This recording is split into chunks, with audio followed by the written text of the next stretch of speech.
Okay, hi, I'm Michael Stephen Myers. I wrote the play, Mr. Black and Mr. White. I have two very fine actors with Bob Shepard and Peter Lucas, local talent. And the play is based on, with today's world, the way it is, it discusses a lot of issues. And Act One is basically how we were treated as veterans coming home. And Act Two brings up the question of religion. And in Act Three, we approach the ugly face of racism. The discussions are fair, I think, from both sides of the camp in all issues, and I leave it for the people viewing the tape to make up their own minds which is correct. It's all the stories that you're going to hear in the play itself or in the video are my own true stories, true experiences, with the exception of one, which is the mention of the KKK, which you'll see in Act 3, I think it is. So I hope you enjoy it, and I hope that it teaches us all how to be better Americans.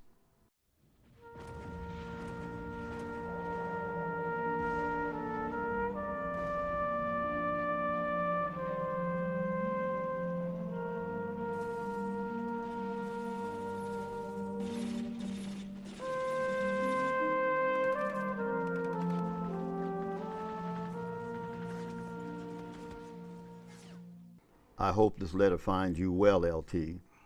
And thank you for your last letter and, of course, your greatest invitation to visit you at the beach. I will do my best to get that way someday soon.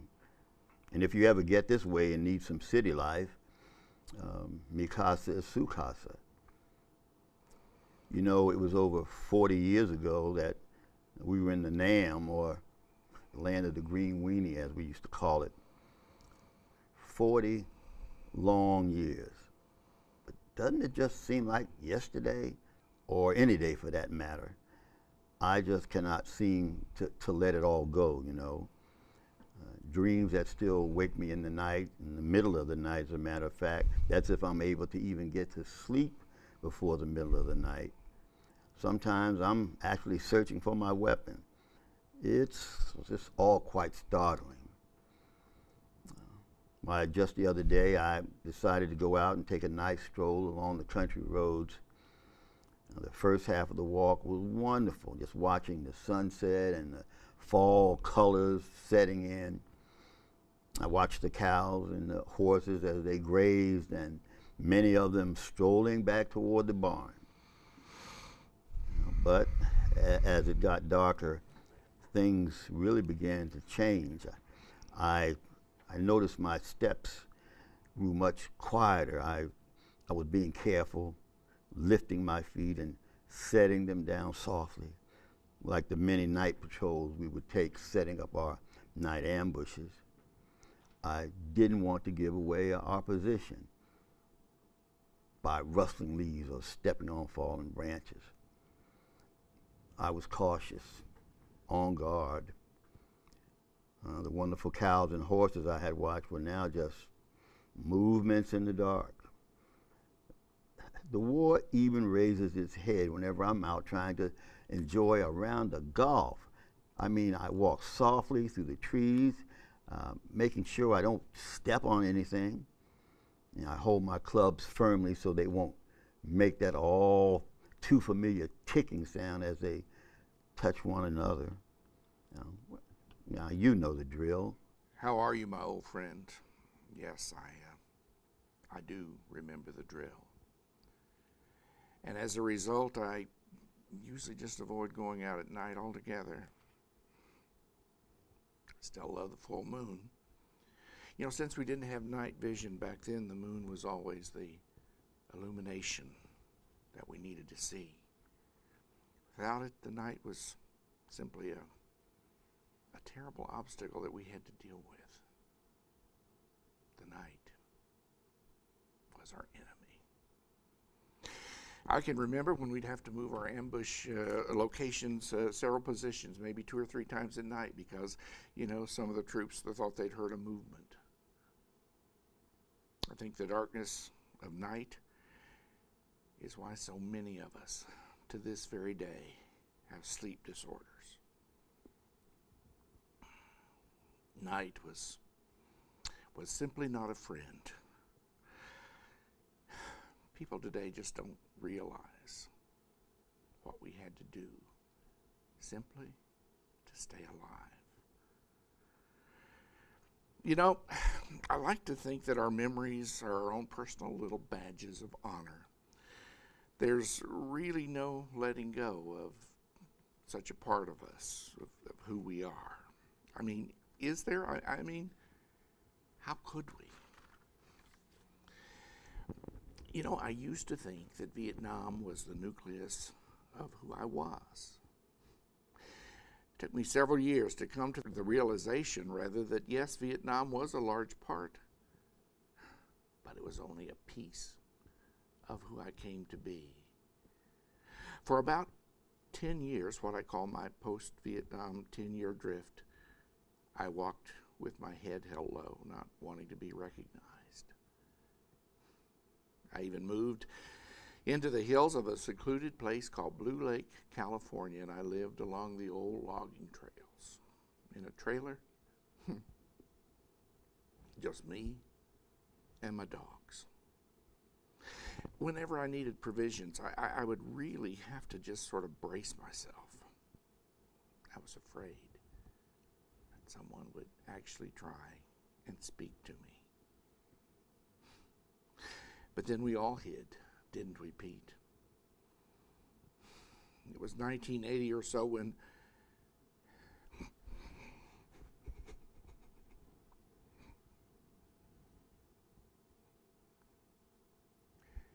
It was 1980 when someone still had the nerve to call me a baby killer. I guess he thought he was being funny, but needless to say, the twisted and painful look on my face was not one of humor. We hid from them. Vietnam was a mistake. Forget about it. The war is over. But they never taught us how to let go of anything, did they, Pete? As young men, we experienced things that no one should ever have to experience. Surrounded by death and dying people, unrecognizable 1 minute next to you and the next blown to unimaginable pieces. More things than anyone would normally experience in an entire lifetime.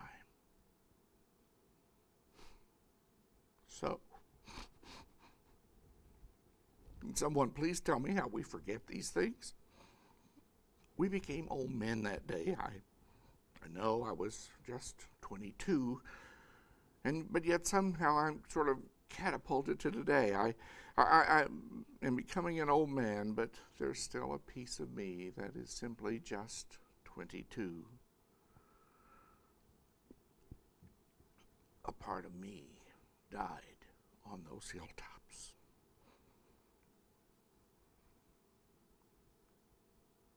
My blood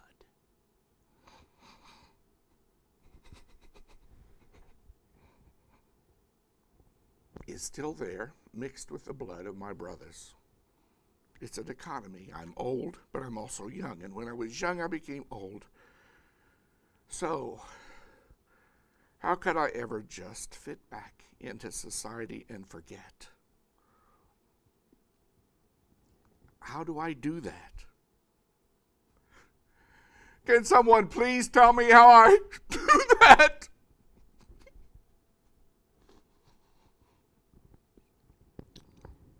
There are two people living inside me now, one that experienced the worst horrors that mankind can produce, and the other, I don't know. But he's still here, and I do know that he loves life and will never kill again. We have a duty, Pete, a duty to our brothers that we left behind.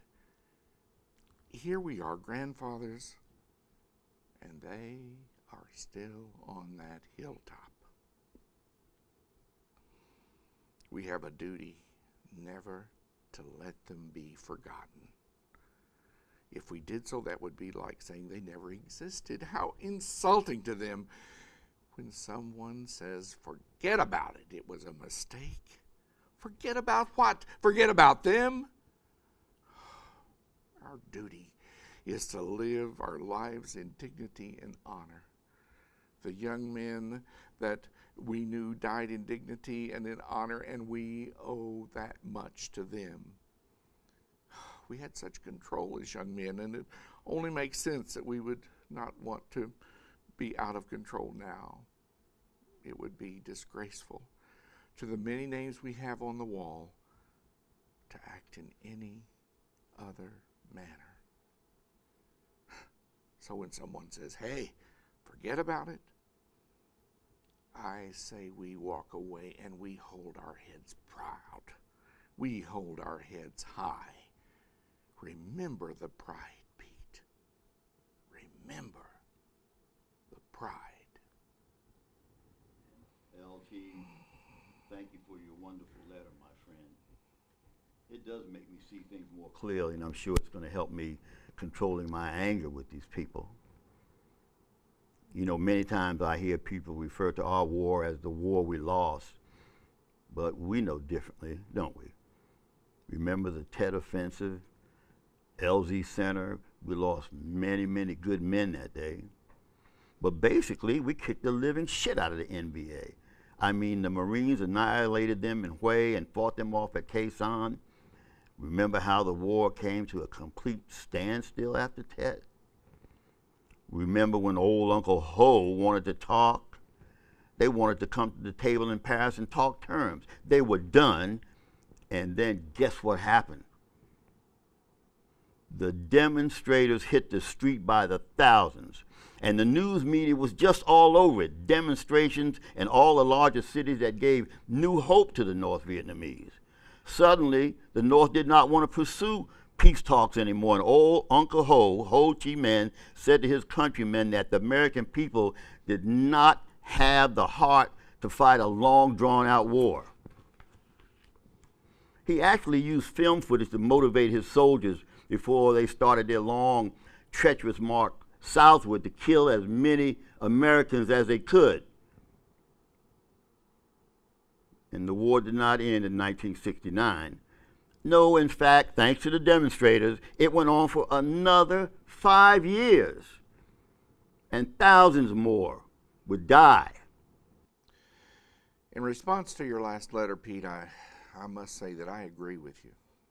I've read letters of the North Vietnamese soldiers who said they hated fighting the Americans because of the devastation of our firepower. They would hit the Americans as hard and fast as they could, then they would Didi Mao before the artillery, the gunships, and the jets would arrive. Remembering the many times that, we found blood on the trails, but only a few bodies.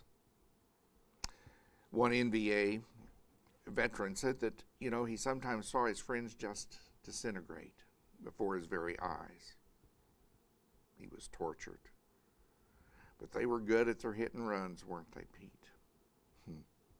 They were brave sons of bitches. That day, that horrible day,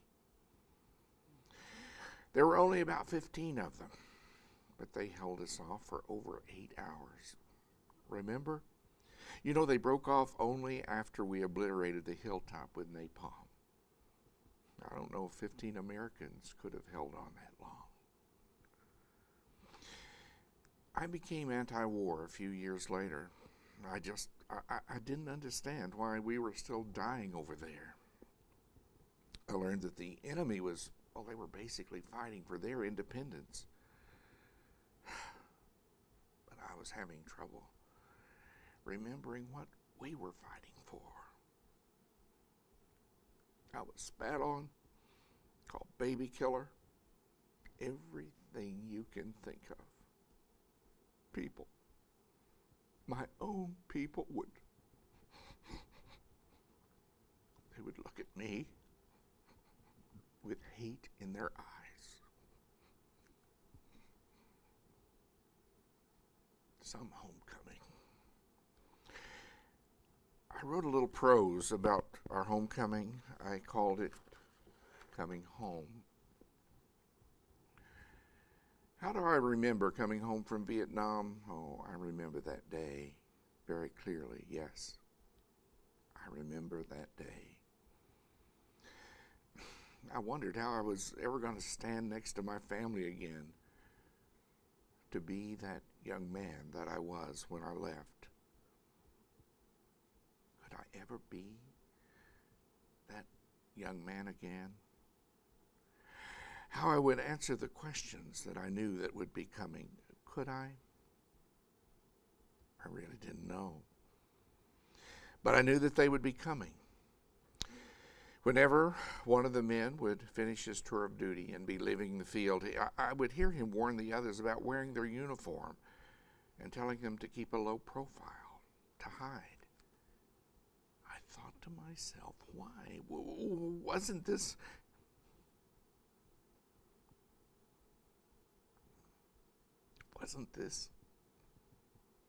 America?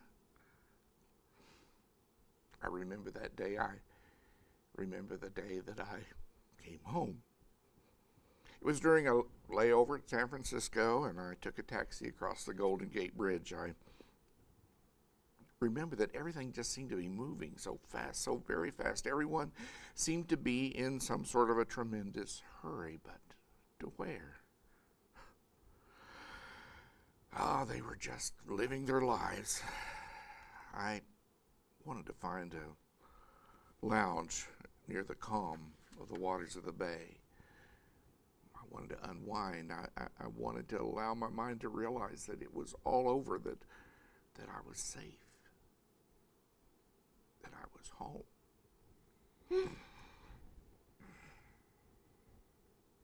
I had worn my uniform because I was proud of it and the work of my men and what we'd done for our country, but I was alone now. I had left them there on those hot and bloody fields of battle just the day before. I stood tall with all the honorable stature that I could possibly muster. I was a proud Virginian. I was a patriot, you see. I had done my duty as all the people before me had done theirs.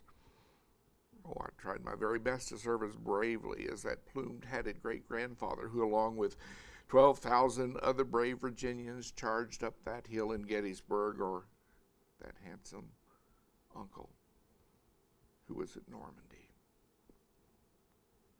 How gallant they all were. I walked into that lounge with a decorated officer's uniform, looking as sharp as any American soldier, sailor, airman, or Marine could have coming home from a war. I wanted to be recognized for what I had done, what I had been through. I wanted to be thanked.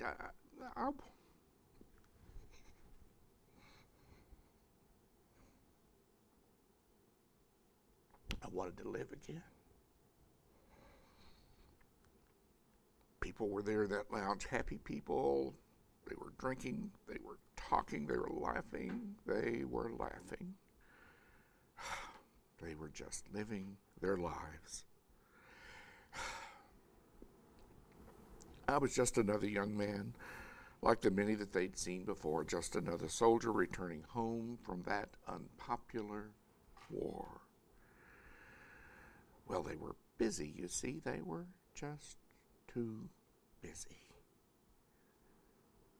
I sat alone, my legs stretched out on the coffee table in front of me. I sat there quietly for a while, sipping a red wine, watching the sailboats as they ever so gently floated by. I wanted to let go of the terrible visions in my head. I wanted to let go of the screams. I wanted to let go of the dying. I wanted to let go of the guilt of living. I wanted to let go of my troubled mind. I wanted to let go of me. I remember that day I came home. As I proudly sat there in my glorious uniform waiting for someone anyone as I sit there watching the peaceful little boats and listening to the laughter of those fine American people. I slowly began to realize something that I will never forget. I realized that not one of them, not a single one of them even cared.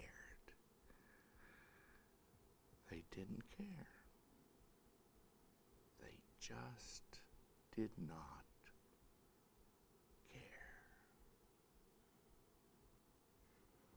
care. Great prose, LT. I cried like a baby while reading it. It really tells it like it was, man.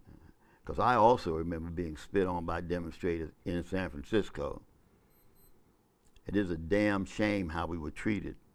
And now that you mention it, I do remember that you disappeared for about a year, completely out of reach and out of sight of everyone, man. Hell, after that kind of homecoming, I don't blame you for going up in the mountains. You know, I remember how the World War II veteran was treated and how they are treated as heroes even today, and their damn condescending attitude toward us. How they were the winners and we were just a bunch of crybabies. No wonder you went into hiding, man. I guess I did too, but kind of in a different way, you know. I found the bottle and non-prescription drugs that took me where I needed to go, and that was away. I thank God for a strong woman who stood by my side, although she did suffer along with me, you know.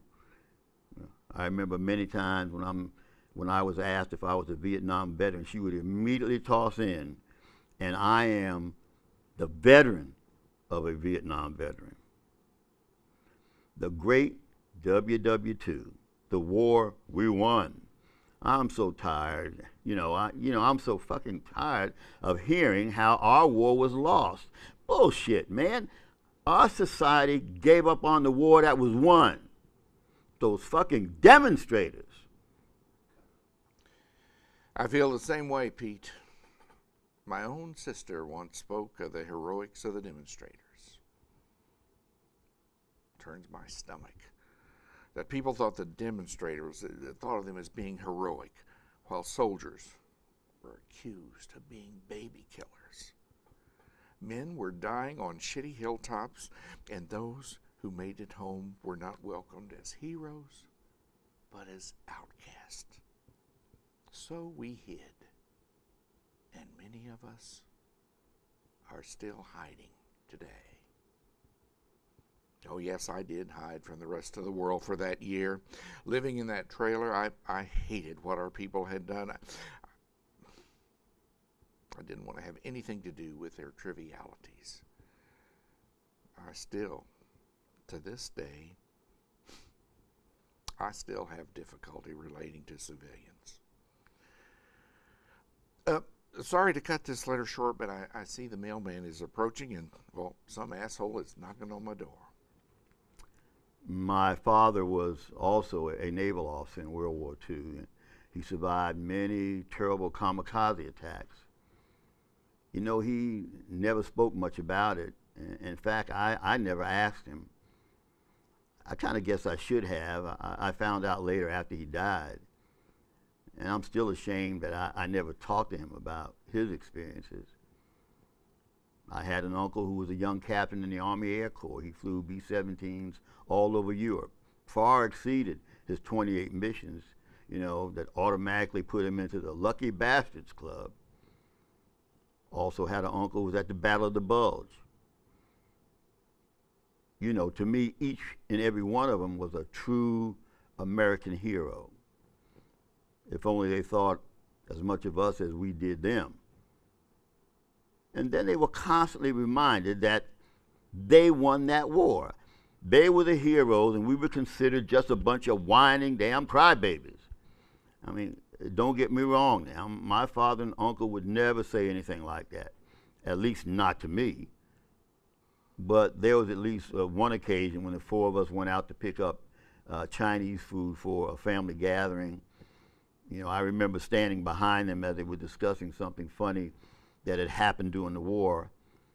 I guess my uncle was telling the story about how he missed the highest expert score by one shot. He said he was on the firing line and he knew he had hit that target dead center, a bullseye. And then the range officer congratulated him, saying, "Good shot, Barlow. Now try firing at your own target." We all laughed when he said that he'd been firing at the target of the man next to him. And then I made my mistake. I remembered an incident that made us laugh in Vietnam, and I was still laughing when I blurted out, "I remember something that happened to us in Vietnam, very similar to that." Now, in my mind, at that exact moment, the entire room just came to a standstill. All three stopped laughing and turned towards me, probably waiting to hear the story, of course. But to me, I saw condemnation and condescension, as if a whiner crybaby had anything to say that could be as important as their stories. I just went silent. And they quickly picked up where they left off, laughing and having fun and reminiscing. You know, many years later, I learned the true statistic of the two wars. Did you know that the World War II infantry soldier, in 4 years, saw an average of just 40 days of actual combat, as compared to the Vietnam infantry soldier, who in 1 year saw an average of around 220 days of actual combat? Pete, I had no idea about the statistics, and thanks for sharing, for being so honest and open. You know, I guess if people actually realized the hell that we went through when compared to the true heroes, they might actually see us differently. I'm reminded of the most honorable thing that I ever did in my life. The first was to lead brave Americans such as yourself into combat. The second was when I served as the officer in charge of the funeral detail at Fort Benning, burying our brothers. Giving our flag to the next of kin reminded me of what pride truly is, and how necessary it is to remind veterans to hold their heads high.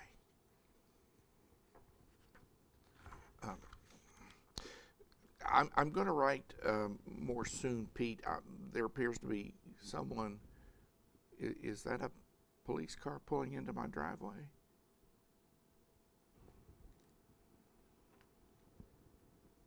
Mr. White? Yes, I'm Mr. White. Mr. White, is your son's name Jonathan White?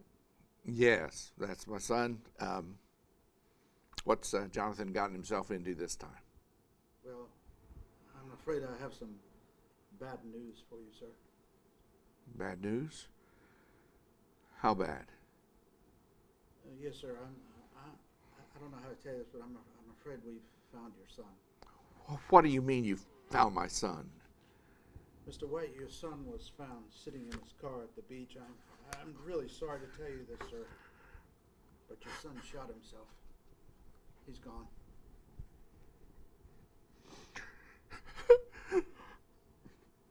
Oh,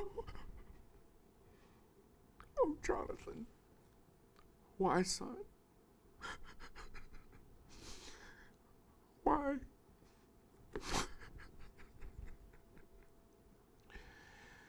I apologize for not writing sooner, my friend, but I'm afraid I have some devastating news.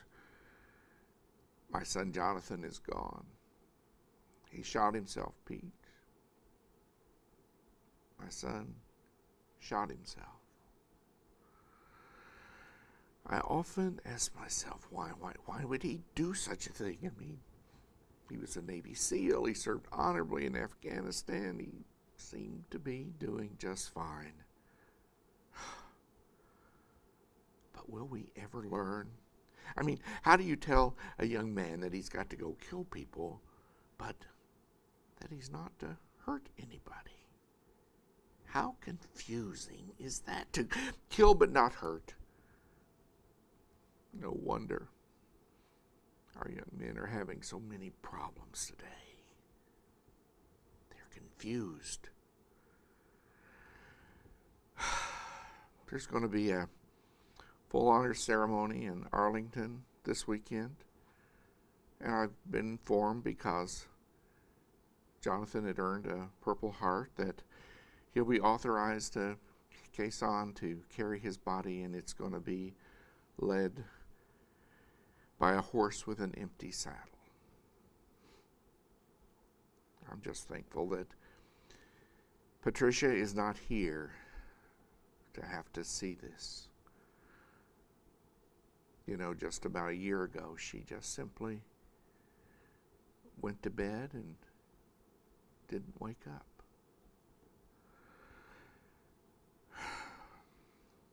Life has dealt me some pretty tough blows, my old friend.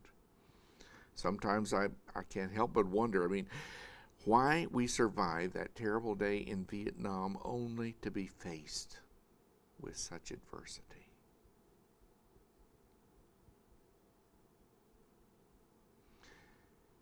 I am all alone now. I am so sorry to hear of the loss of your son, LT.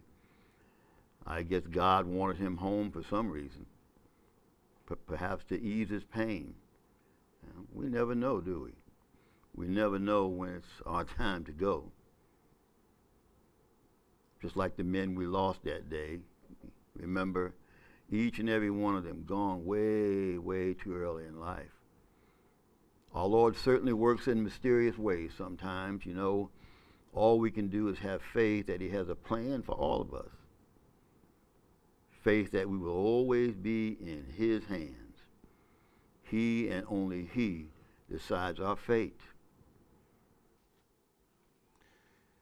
Jonathan was a good boy, a good young man, a good soldier. Why? Why would he do such a thing? I know, but you're saying that it's his time, and that it's God's plan. But why would it be time for him to kill himself?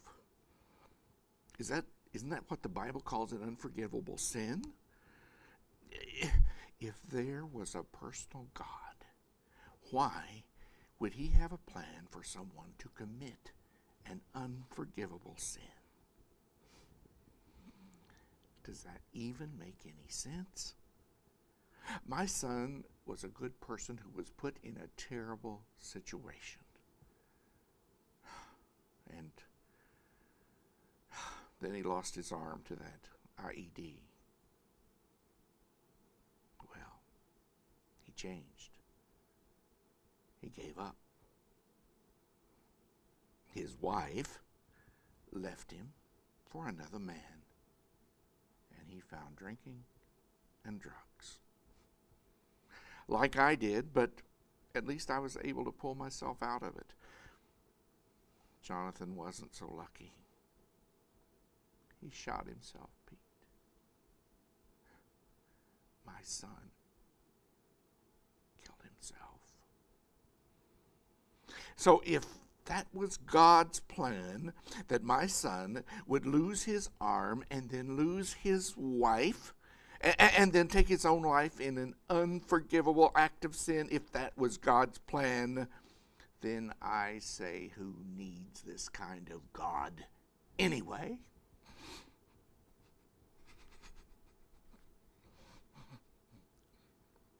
His time? His time? Really? You really believe that shit, Pete? Oh, Pete, remember the firefights. Remember that day, Pete. It wasn't anyone's time. It was random. There were just a lot of goddamn bullets. Yes, I do remember that day, of course. And I remember the amount of fire we were receiving. Look, man, I thought for sure we were all going to die. And I prayed, man, I prayed like I never prayed before. And guess what, LT? You know, we survived. And I thank God every day for sparing me so that I could see my children and meet my grandchildren. I'm thankful every day with my every breath, man. I know God will forgive you for your outbursts, LT. I know it's all a part of his plan. And I'll continue to pray for you. I lived in Mormon country for quite a few years, Pete. I was a Catholic at the time, but I lived among the Mormons. Of course, there were missionaries that consisted of their 18-year-old elders. They were always knocking on everybody's door, asking if we'd heard about the Book of Mormon. Well, I always said that we were a happy Catholic family living here, and boy, you should have seen how fast they would disappear. I remember once when a friend of mine who also happened to be Mormon was teasing me about the powerful Notre Dame football team losing to a smaller college. He, of course, was a BYU fan. Now, I didn't realize that Notre Dame had lost, so I asked which college was it that had beaten Notre Dame, this powerhouse. In a sarcastic answer, he said, St. John's. My response was simple. You see, we had a Catholic school on one side of the field genuflecting and crossing their chest while praying for the power to beat the hell out of the other team. And all while that was happening, the other team was genuflecting while making the sign of the cross, praying that they would be given the power to beat the hell out of, well, you know. So you see, it's simple. God got confused and gave the victory to the wrong team. I always find it so humorous when I think of the boxer who is on one side of the ring praying to his God or thanking him for the power to beat the living shit out of the other guy. Well, what about the other guy's God? Or when a baseball player makes some sort of sign in the sky to that his God is right there watching a silly little game. Watching a player who receives millions of dollars for playing a game while children are starving. Or, now think about this, Pete. How about the God-loving person who jumps on a bus with a hand grenade in the name of who? God. Now, whose God would that be? The one with the grenade or the one sitting on the bus? Shortly after I returned from the war, I was asked to write an essay. My essay was about man's belief in a personal God and how man had to escape from his most prevalent fear, the fear of the unknown, of his own demise. So what did man do? He created the greatest escape clause of all, an afterlife, and a God that will forgive him for whatever he may do here on earth. An afterlife where he will live in blissful eternity in happiness and love. I believe that to be true, LT, that we will be forgiven for our sins, but not forgiven for whatever we may do. No. I believe in our Lord and Savior, Jesus Christ, and that his word is true. And he made it easy for us. You know, Jesus said, all you have to do is believe. It's very simple. All you have to do is accept the power of the Holy Spirit into your heart, the Spirit that Jesus, the Son of God, gave. And he made it easy for us. Jesus said, all you have to do is believe. You know, it's very simple. I mean, all you have to do is accept the power of the Holy Spirit into your heart, the Spirit that Jesus, the Son of God, gave up for our salvation. And if you believe, anything you ask in his name shall be given. So, LT, being a believer, I will pray for your son that he be forgiven for any transgressions he may have committed in ending his own life. And my friend, I'll pray for you Pete, I will never understand why people choose to believe in ancient religions. Religions that were created in books that were written by men in the Middle East. Now, anyone can see how backward that part of the world is by the number of religions and the murders in the name of religion. It was just a few hundred years ago that men thought that the world was flat and that the sun revolved around the earth. But, when science showed otherwise, what did man do? He interpreted. Now, if God's word is true, then why does man find it necessary to rewrite and reinterpret his books? And I say books because there have been too many written and rewritten.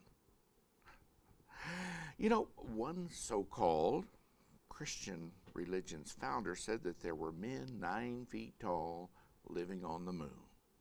And they were dressed like Quakers. And then when science showed this to be impossible, they simply stated the 9 feet tall men simply went under the surface. Later they justified his statements as not being prophecy. They said, oh, no, he's not prophesying. Perhaps he was just pontificating, as many do. There have been so many crazy people on this earth who have said they were speaking for God and following God's plan. Jim Jones, who led people to suicide and murder in Jonestown. In the name of who? In the name of God. And there's Jimmy Swaggart, who preached against sin, all the while having affairs with prostitutes. Ted Haggard, who spoke to God every night about the sin of being gay. That was when he wasn't having a homosexual encounter. What about the priesthood? I don't even want to go there. Which God do these crazy and lying men represent? Which book? Which religion? Pete, I just think there's too much insanity in this world. Insanity in the name of religion.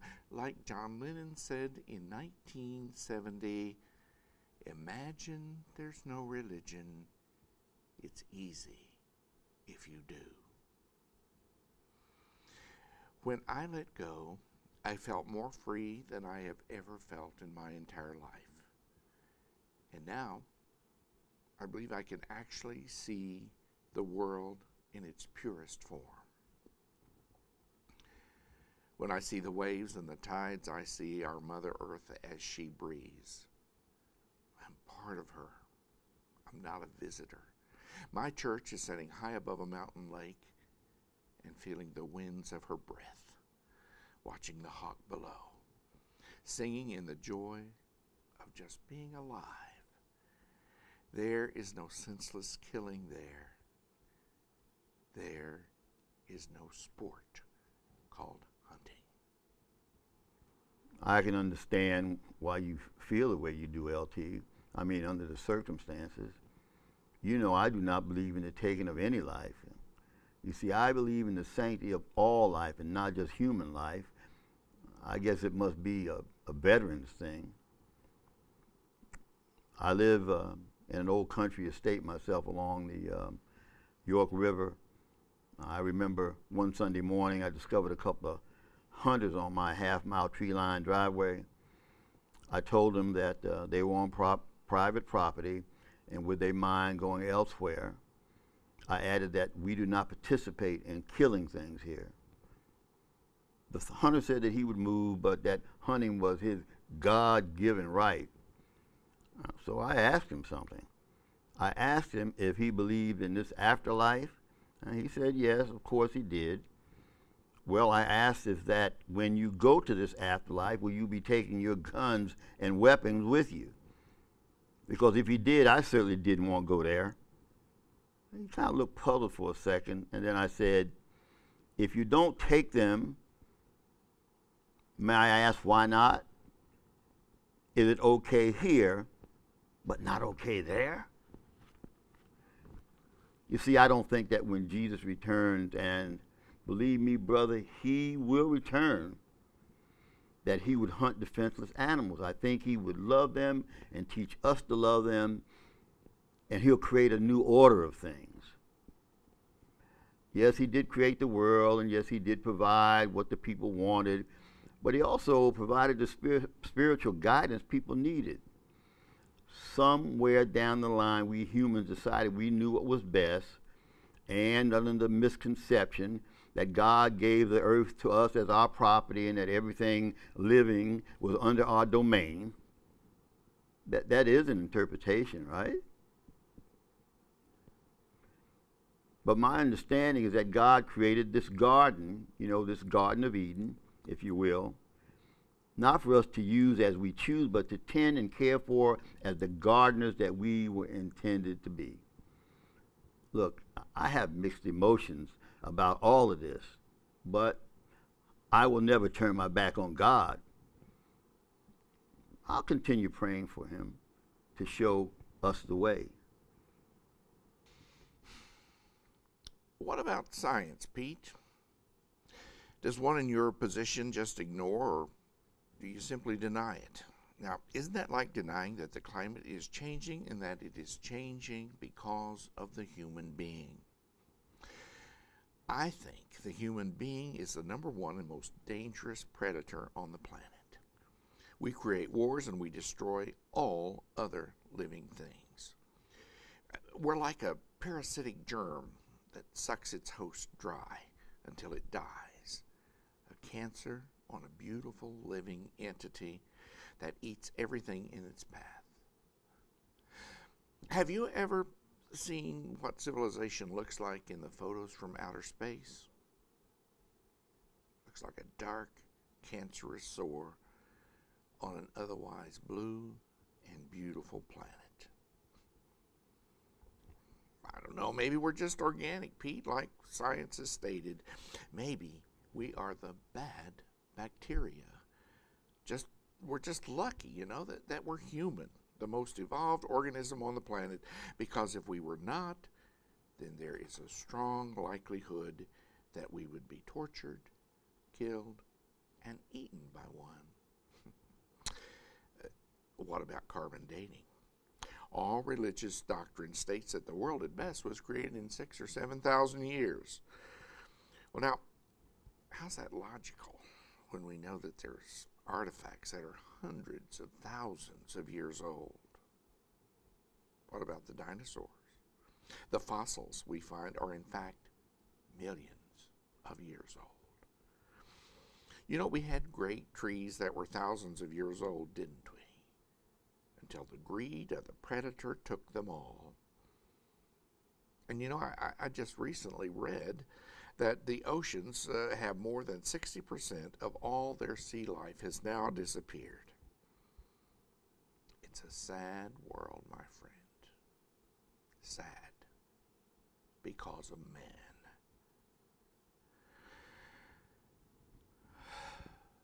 Maybe that's why my son decided that he had had enough of it. You sadden me, LT. I know you've been through a lot, and I can understand how you would blame God. But let me tell you this much.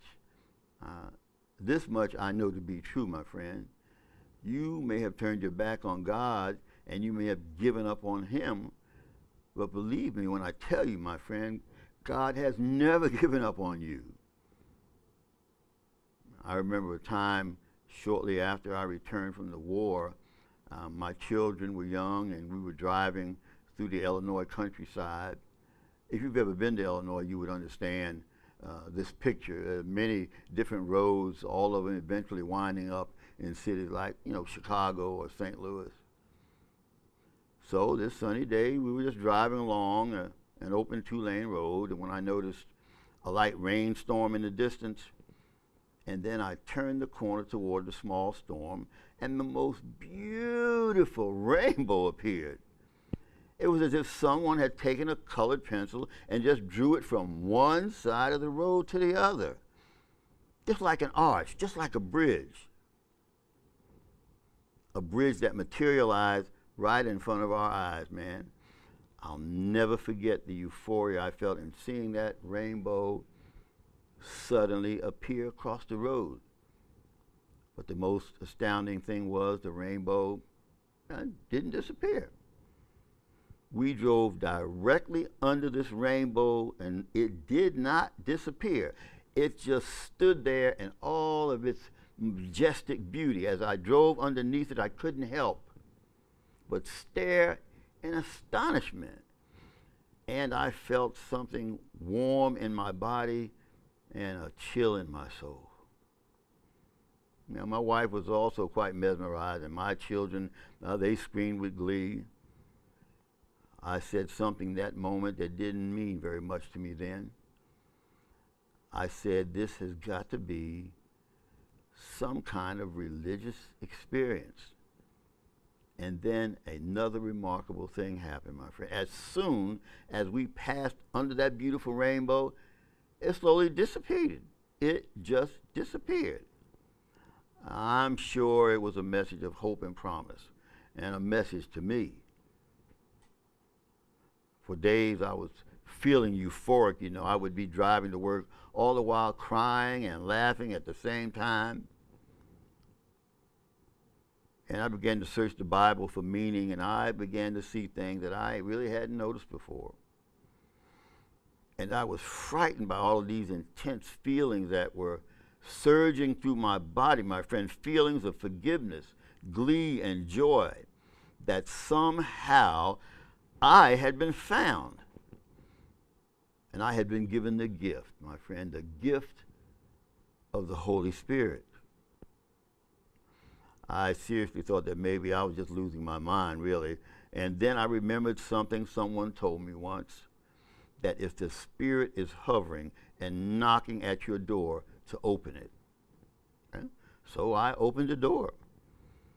As I was driving and crying, I asked if this was real. I asked God, is this real? Is this really happening to me? I had read somewhere that if you ask for a sign, he will give it to you. So through my tears, I practically hollered out, am I crazy or are you real? Please give me a sign. And you know what immediately came to mind, LT? Something that had happened weeks before. What I saw in that moment, in that wonderful, glorious moment, what I saw was that beautiful rainbow, that glorious, glorious rainbow. And I knew that I was forgiven. I do appreciate all your argument on this, Pete. But I need you to know that I respect you no matter which one of us is right. I know that we're always going to be brothers in this life. It was my honor to be with you that year and during that terrible day. You know, I always felt that when I died that someone would just roll me down to the bay or maybe bury me under a tree. What I'd actually like is for my ashes to be flown to the wind out over the ocean. But to have a priest give me last rites, just in case I miss something. But I found my God, Pete. I found her in the animation of life, her mother. And now, Pete, to put an end to this discussion, let me just say that everyone is entitled to my opinion. Go Army. Hell, even Marines need heroes. Pete, what's going on, my friend? I haven't heard from you for some time now. Pete, you still alive, old friend? Please write soon. I'm beginning to worry a bit about you. I hope you're well and have not had an accident or anything. You know, I tried to call your number, but it was disconnected. Okay. Enough is enough, Pete. Either you write me soon or I'm coming to the city. I just do not... I can't understand why I've not heard from you. Please, write soon, will you? He was my son, LT. He was on his way to college. He never had an inclination to hurt anyone. He was a good boy. He had just turned 20 years old. He was my boy. It broke our hearts when, as a child, he was diagnosed with cystic fibrosis. He could do nothing without having his inhaler, close at hand to fill his lungs, especially when he got excited. He never could run or do all the sports that other kids did because of lack of oxygen, but he always tried. Such a boy. He loved animals and hated seeing them treated the way they were treated. He used to say to me, "Dad, animals are my friends, so I'll pass on the burger." Such a gift from God. I was blessed to have been given such a son. He was killed last month. He was killed by two white cops. Two white cops mistook him for another black man who had stolen a car, man. When he reached for his inhaler, they shot him. They shot him dead, LT. They shot my boy. They just shot him dead. I mean, look, he was frightened. He was scared. He couldn't breathe. They killed my son. They shot and killed my son. And they got away with it. They said they thought they were chasing a carjacking suspect. When he ran, they pursued. When Lorenzo could not run anymore, he stopped and turned toward the officers. He leaned on his knees, gasping for air, and then he reached into his back pocket where he keeps his inhaler. They said they thought it was a gun, so they shot him. They said they didn't remember how many times they fired. Come on, man. My boy had 11 holes in him, LT. They shot him 11 times, and all he was doing was reaching for his inhaler. Oh, they murdered my son, all right. And I think they murdered my boy simply because of the color of his skin.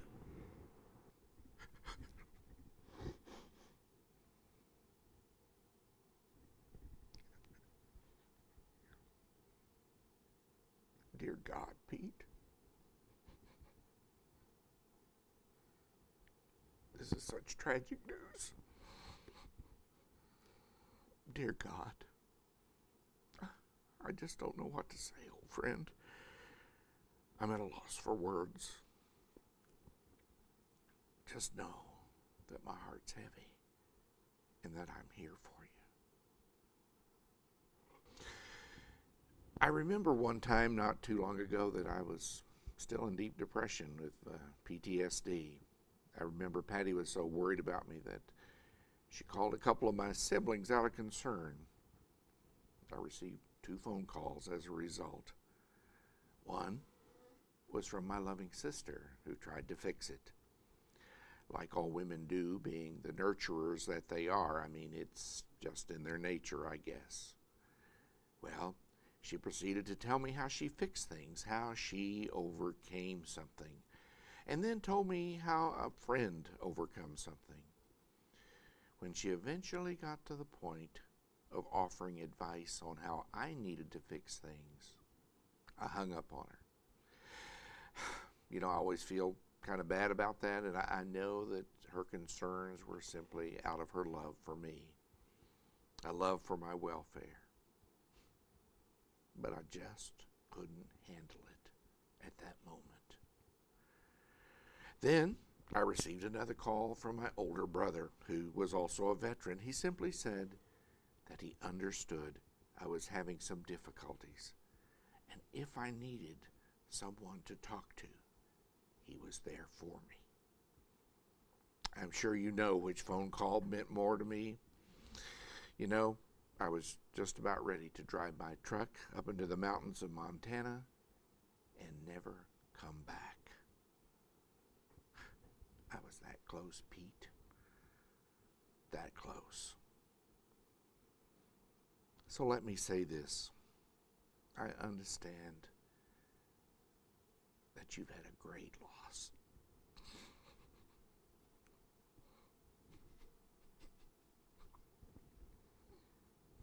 A terrible terrible loss. And I'm here, Pete. I am here if you need me.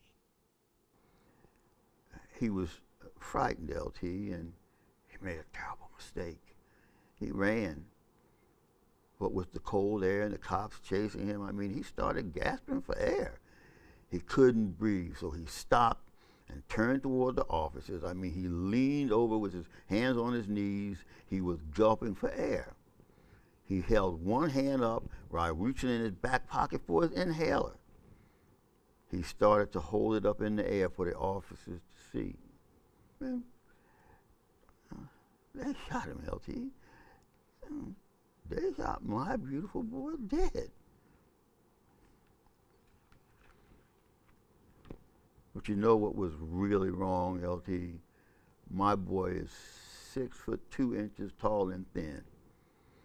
And the man they were looking for was 5'7" tall and heavy. These sons of bitches shot my son because of the color of his skin.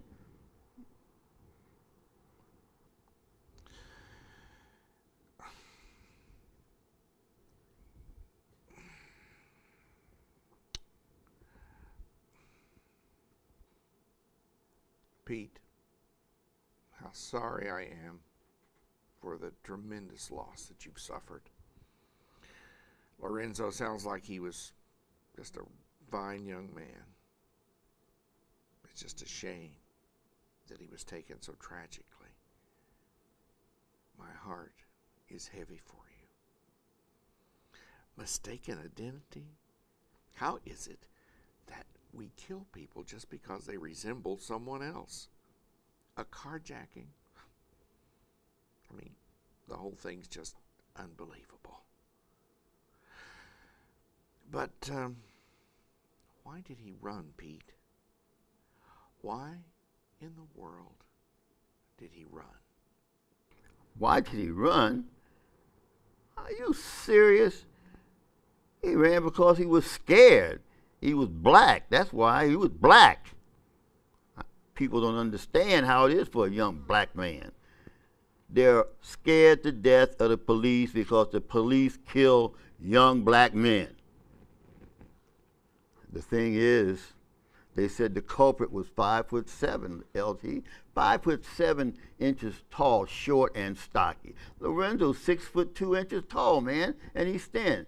How does someone make that kind of mistake, man? Look, I'm telling you, it was simply because of the color of his skin. Simply because he was black.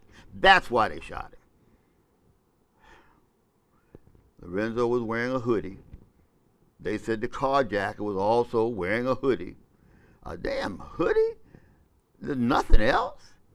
My son was wearing white pants and not the dark clothing that they described in this other suspect. How can these two white cops not see that my son is dressed differently and much taller than this suspect? Why did they have to shoot my son dead? I mean, why did they have to shoot my son dead, LT? Why did they have to kill my son? Does that justify my son's murder? I mean, a hoodie? Really? Is this the America that you and I fought for? Is this what America has become? A hoodie? I know it's hard to understand how things have come to this point. You know, but we have to recognize that sometimes the simple things such as a hoodie can symbolize an attitude that condones bad behavior patterns. You know, in the past I was asked if I was prejudiced. This was asked of me after I'd presented an interesting question on a blog. The question was, if you took 100 black men and 100 white men, which of the two camps would have the most weapons? I was immediately called a racist by some. I wondered why I was being called a racist for proposing such a question in the first place. The only reason that I could come up with for being called a racist is that the person who called me that must have been a racist himself. It is a fact that many young black thug types are armed to the teeth. So maybe this question and these symbols will help us to understand why the police might suspect someone wearing something as simple as a hoodie. You do know where these stereotype symbols come from, don't you, Pete? The hoodie goes along with the pants hanging low, the underwear showing, and caps worn sideways. All symbols created in prisons and worn by street thugs and gang members. In fact, the pants hanging low was a sign that the inmate was a receiver of sexual advances. My point is that all these symbols have altered the meanings, and they tend to be very evident within the criminal behavior. Tell me, Pete, why would a good kid like your boy want to wear his clothing in such a manner as to bring the wrong kind of attention in the first place? Why does a surfer wear flip-flops? Or better yet, when a woman wears a short skirt, does wearing that short skirt signal that she's some kind of slutty whore, that she wants to be attacked by some creep? I mean, isn't that the same sort of argument you're presenting here? That the way a person adorns oneself is somehow a sign of character. I don't think so. We have to be careful here, LT. I mean, careful not to be sucked into this hatred of racism thing. I've been a victim of racism far too long. Please remember, my people have been oppressed for 400 years. 400 years. Oh, come on, Pete. Your people? Didn't we learn that it's our people? I mean, did we fight and die alongside your people and my people? Wasn't it our people?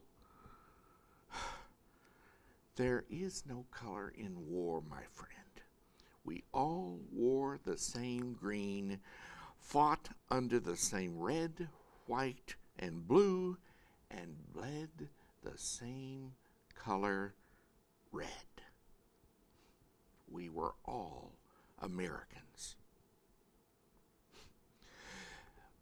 To me, racism, it's a two-way street. I mean, I hear it from both sides.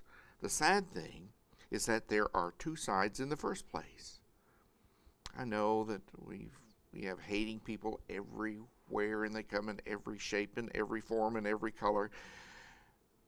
But if we could just get beyond seeing a person's color, we might actually make some progress in the world. We are all people, all equal in our right to life. Interesting question, LT. Which camp would have the most weapons? My son never, ever carried a weapon. Myself, I hate weapons. After the war, I never wanted to smell cordite or feel cold steel or be anywhere near a weapon. But that's until recently when I decided I needed to have something handy for my own protection. And you know what, LT?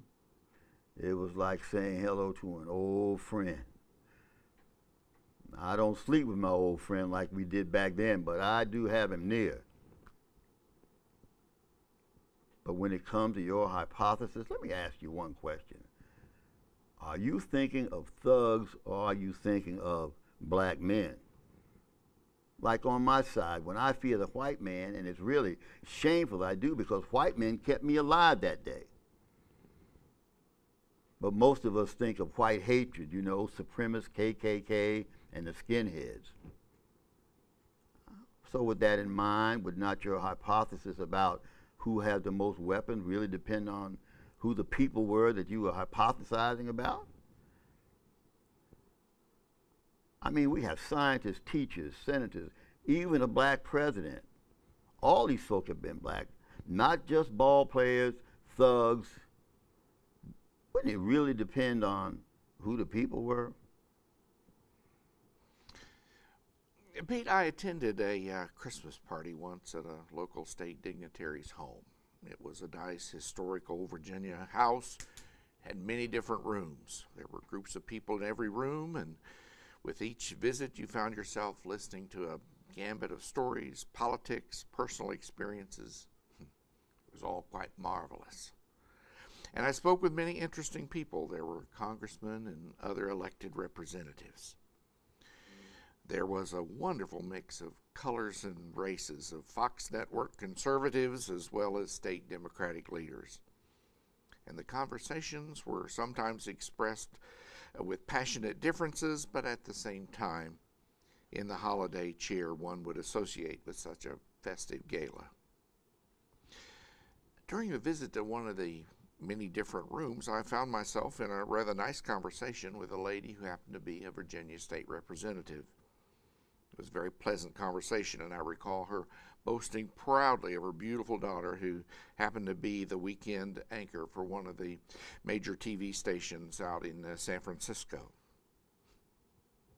And then it happened. Somewhere, and for some unknown reason, she presented me with a dilemma. The issue of race jumped right out and just smack dab into the middle of our conversation when she suddenly, and for no reason, said, "My people have been oppressed for over 400 years."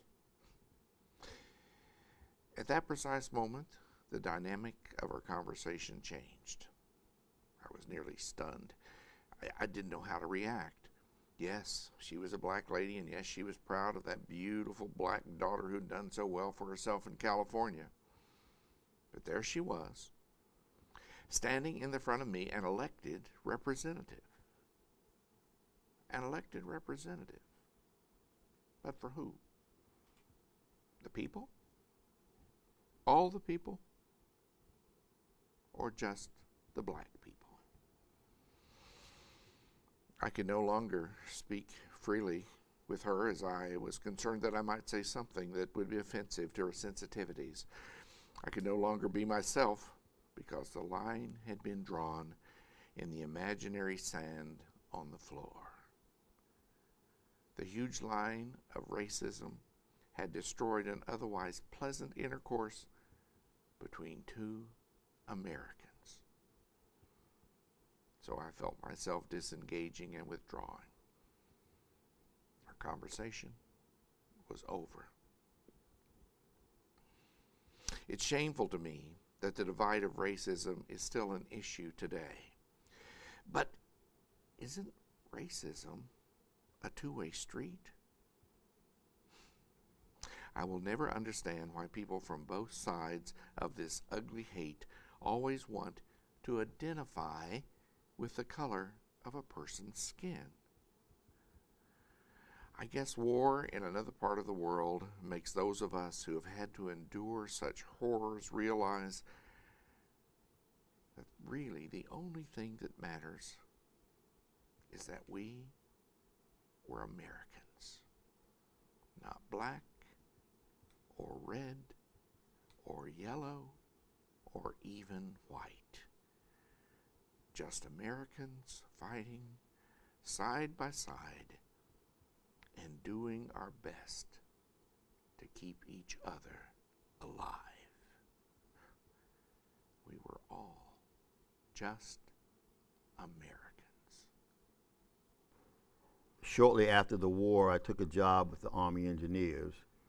I worked as a deckhand on board the dredge boat Kennedy. It was a beautiful paddle wheel triple-decked ship, yellow and red. It stood out as it would steam from our home port in St. Louis all the way down the Gulf Coast, keeping the mighty Mississippi clear of sand and debris for the many barges transporting goods. It was an awesome job, but I held it only for one season. I knew, of course, that I had the job because I was a veteran. Oh, and because I was the token black. I don't know if you've ever been to Missouri, but if you have, you'll know what I'm saying and what I mean when I say it was the land of the good old boys. We would do 24 and 48-hour shifts on the boat. And believe me when I say it was not easy making friends. Most of the men on that boat were just extremely prejudiced. That is with the exception of two. One was a former officer in the Navy who had also recently been in war. He had a beard, which also made him stand out. And then there was another former lieutenant, like yourself. So naturally, the three of us bonded. Our section chief was called Speed, if that gives you any idea of the caliber of people that we were working with. So Speed would always invite the crew to come visit his bar. What we didn't realize is that he would have preferred that his visitors would not be black like myself. It was after a late shift one night in St. Louis that the two of us decided to take Speed up on his invitation. Speed's bar was on the same street as the home of Anheuser-Busch, so it was pretty easy to find. Now, I could have gone home since I lived in East St. Louis, which was just down the road, but Mike was too far away from his home, so we decided to make a night of it in St. Louis. Naturally, our first thought was to visit Speed's bar, just to say we'd been there. So we walk into the bar, and the first thing we notice is that there's only a few people in there. 5 good old boys turned to look at us as we approached, and everything seemed to come to a standstill as if 2 aliens had just walked into the place. Mike sat at the bar while I excused myself and went to the bathroom. When I returned, things had changed. 2 chairs were empty, but Mike was standing by the front door. There was only 1 beer sitting on the bar in front of my empty seat. I looked around, and with the cold stares I was receiving, I could sense the hatred in the room. Outside, Mike told me that he had sat at the bar and introduced himself as one of Speed's crew members. Now, evidently, Mike was trying to be funny when he said, "You must be Mrs. Speed." Mike had ordered 2 beers as I went to the bathroom. The lady brought 1 beer and sat it down in front of my empty stool. Then she leaned over to Mike and said, "I have to serve him, but I don't have to serve any nigger-loving son of a bitch like you. So why don't you get the fuck out of my bar?" Man, did that piss me off. I wanted to go back in the bar, but Mike insisted that we go somewhere else, so we just left. I took Mike to my neck of the woods in East St. Louis. We visited a couple of my favorite bars where Mike was the only white face to be seen, and he was treated as a friend and with respect. And man, did we have a great time getting loaded and listening to classic old blues. Well, shortly thereafter, Mike and I resigned our position with the Army Engineers. One other thing. A few days later, Speed's bar caught fire and burned down to the ground, courtesy of East St. Louis, I think.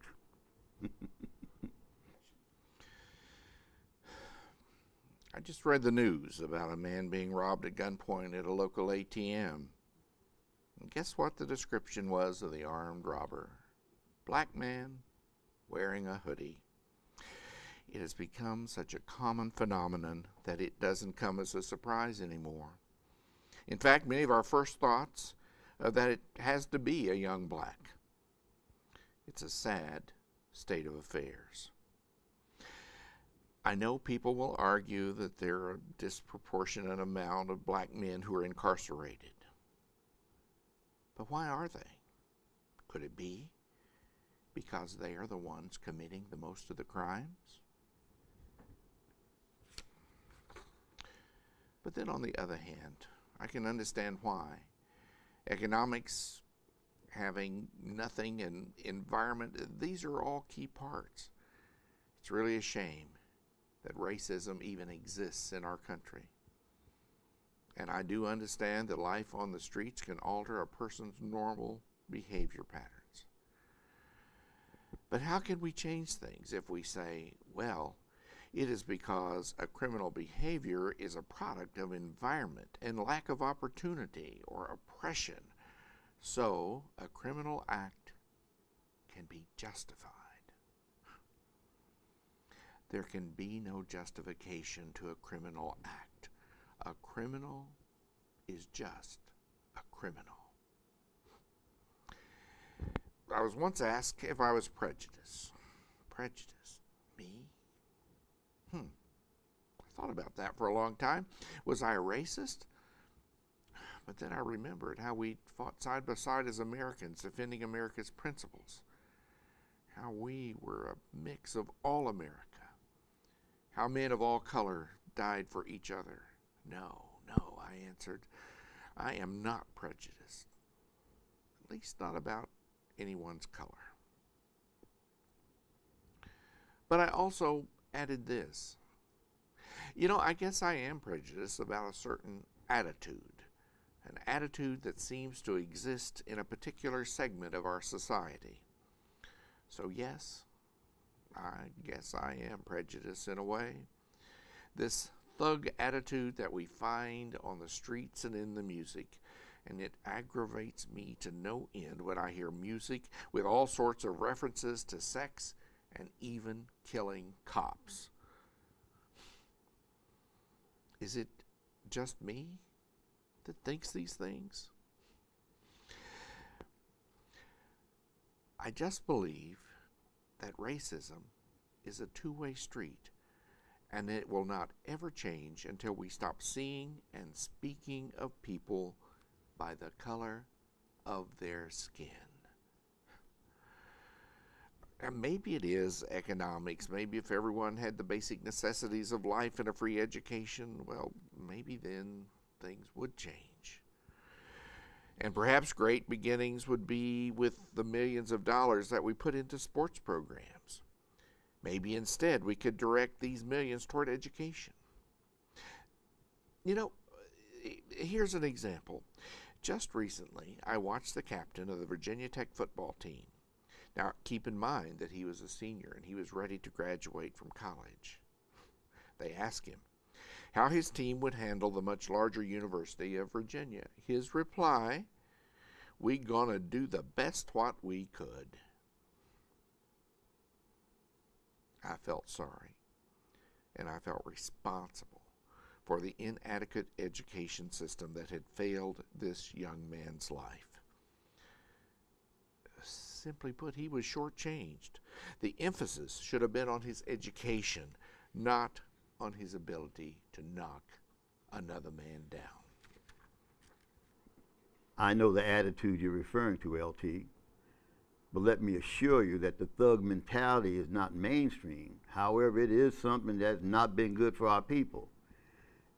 It creates the stereotypical reactions that are prevalent today. It could even explain why they killed my son. I do believe that many of our young men need to choose different paths, to worship a different sort of hero rather than the bum on the street who's selling drugs. But unless you walk the walk, you would know that being a young black man in America just ain't easy. They get no golden spoon of opportunity. No, they get streetwise at a very young age. They're exposed to things that can be unimaginable for a young person. And they do make poor choices because they see it as their only way out. Either that or starve. I'm not making excuses for them. I just think that if everyone could walk in their shoes, even for a day, they would understand how bleak a young man's life can be in an urban environment. Their friends are from the same neighborhood, and their lives can be in danger simply by walking down the wrong street. We've put soldiers on the street corners of other countries just to keep people safe from terrorism. Maybe it's time we did the same thing for our people who live in these neighborhoods that are overwhelmed by gang violence. I'm telling you, put soldiers on the corners of troubled areas, eventually the gangs would die off and the people in those neighborhoods could breathe again. I was raised in Virginia, and I'm sorry to say that my grandfather was a member of the KKK. There were times when one of us would misbehave as a child that he would threaten us with a visit from the Booger Man. Then late at night, he would stand outside our window and he'd moan like a ghost. And we'd look out and see him dressed in either a black or a white hood. It used to scare the hell out of us. Today, I'm ashamed. I'm ashamed of my grandfather. I'll never be able to understand why anyone could be so entrenched in hate. There was a time in my life that I do remember that I saw such hatred. I was a manager in Riverside, California of a holiday health spa. One night it was near closing and a final guest came into the club. I remember he was a really great guy, a family man. He worked as a driver of the UPS. I liked him a lot, and we chatted about many different things, including the possibility of being workout partners. Now keep in mind that Riverside at the time was the home of Roger Metzger and the Aryan Nation, skinhead racist. They could be very violent. Well, since it was getting late, I decided that I would just give him a quick walkthrough and then let him go to the sauna and the jacuzzi. After the walkthrough, I pointed toward the jacuzzi and told him to take his time and relax, that we could do the paperwork once he had completed his time there. Now, when I left, he was changing into his bathing suit. It was just a few minutes later when he suddenly appeared at the front desk. He looked frightened, like he was in shock. The first words out of his mouth, "What kind of place are you running here?" I had no idea what he was talking about. I had no idea what was wrong. He said he was going into the jacuzzi, but there was a muscular skinhead-type white guy sitting there with his arms stretched out to both sides. There was a huge tattoo across the guy's stomach. It said, "White Power." Then the redneck said, "Where do you think you're going, nigger?" I just stood there. I was stunned for a few seconds. I could not believe what I had just heard. And in my own club, this had happened in my club. I charged into the back to confront that asshole. I was so angry. I was fuming. As soon as our eyes met, I realized that I'd never even seen this guy before. He must have walked right in and when no one was looking. I told him that he'd have to leave immediately, but he was reluctant. So I practically dragged him to the front door and I shoved him outside and saying, "Get the hell out of my club." As he was going out the door, he looked at my guest and he said, "This ain't over, nigger." I shoved him hard out the door and I watched him stumble. He righted himself and stared coldly at me with a look that I can only describe as hate. I slammed the door and I locked it. By this time, my guest, he was so shaken that he was just, all he wanted to do was to go home. There was a problem, however. A few minutes later, when I opened the door, this guy that I'd thrown out was standing by a truck that was covered with swastikas and rebel flags. White Power stenciled on the hood. I closed the door and I suggested that we wait a few minutes until he leaves. My guest could only nod and then said, "I just want to go home." The next time I opened the door, I could see not one but 3 trucks, all marked with Aryan Nation stenciling. Things were not looking too good at this point. So I called the police. The police told me that they would get a car over there just as soon as possible. When I turned toward my guest and told him that the police were on the way, I could see that he was shaken. So I placed my hand on his shoulder. He said to me, "I have a family. I work hard. I don't deserve this." I knew he was right. He didn't deserve this shit. I knew I had to do something, so I asked him if he would trust me to get him to his car and home. He nodded.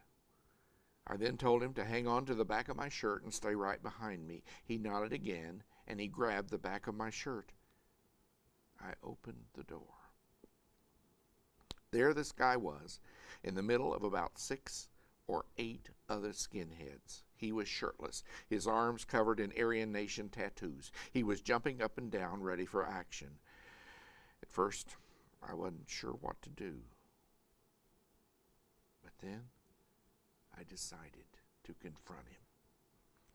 I walked directly at him, never once taking my eyes off of his, and for a second I thought I saw fear. Was that fear? Was he afraid of me? Well, I wasn't sure, but it gave me the confidence that I needed. And so I walked right up to him. His cronies made way, opening up a direct path. I stood just a few inches from this guy's face. Look, asshole, he's getting into his car and he's going home. And if you want to do something about it, you have to go through me. And I promise you this, that I will hurt you, just you, and that you will lose an eye. With this, he stepped aside, and we quickly got to my friend's car. He jumped in, and without much of as a goodbye, he just squealed his tires and disappeared into the night. But when I turned back, things had changed. All 8 of these Aryan race muscleheads were waiting for me.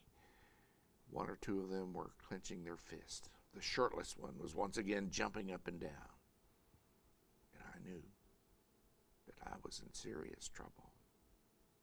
And then, thank God, a police car pulled up between us and dispensed the skinheads and allowed me to get back into the safety of my health club, where I locked the door and I stayed until the next morning. It was a close one, Pete. LT, that was a tremendous story, my friend. And knowing who you are, I know that you would have stood your ground.